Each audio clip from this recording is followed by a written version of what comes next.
این قطعه شهرهای دوشنبه کلوب که از مرکز ناحیه وسه میگذارد وسیع کرده می شود. کارهای ساختمانی آن اول ماه می آغاز یافته، آن را کارمندان مؤسسه دولتی نگهداری راههای اتومبیلگردی ناحیه وسه پیش میبرند. طبق نقشه پهنایی این قطعه را 5 متر علاوه گردیده در نظر است که مشکلات تنبشوی و استوای نقلیات از بین می رود.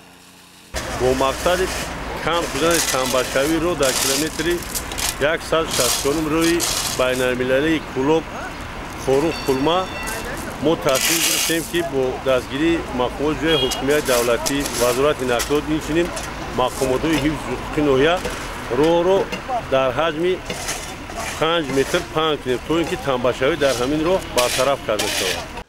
تدبیر مذکور در دوره کارهای آبادانی با استقبال جشن 35 سالگی استقلال دولتی جمهوری تاجیکستان راه اندازی گردیده.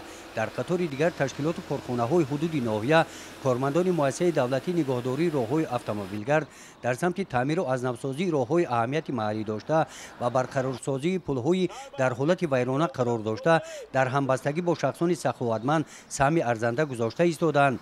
با زحمت کارمندان این مؤسسه ساختمانی با این مانند 20 عدد ایستگاه‌های مسافرکشانی در شفت شهرهای دوشنبه کلوب تعمیر و نوسازی کرده شدند.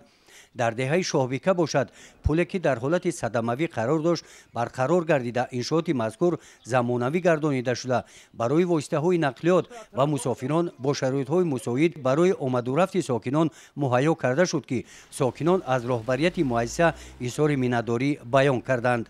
این پل سالهای دراز روی تعمیر و ندیده بود، تعمیر طلب بود. امروز با واسطه اهالی دهه و صاحبکاران و کمک‌های وزارت نقلیات جمهوری تاجیکستان پورا برطرف کرد.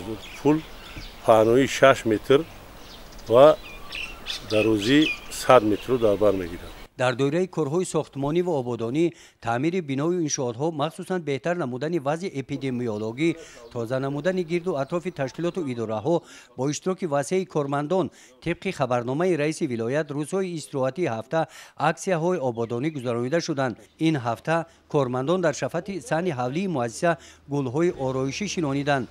مساحت 32 سانتی قطعه زمین‌های نزد حولیگی مؤسسه ثمرناک استفاده کرده شده. اینجا برای سرغذا گردانیدن خوراک کارمندان پرورش سبزیجات‌های گوناگون را به راه ماندند. گزارش خواجه انظریف خدای نظر ظهروف از ناحیه واسه برای برنامه اطلاعاتی نوید.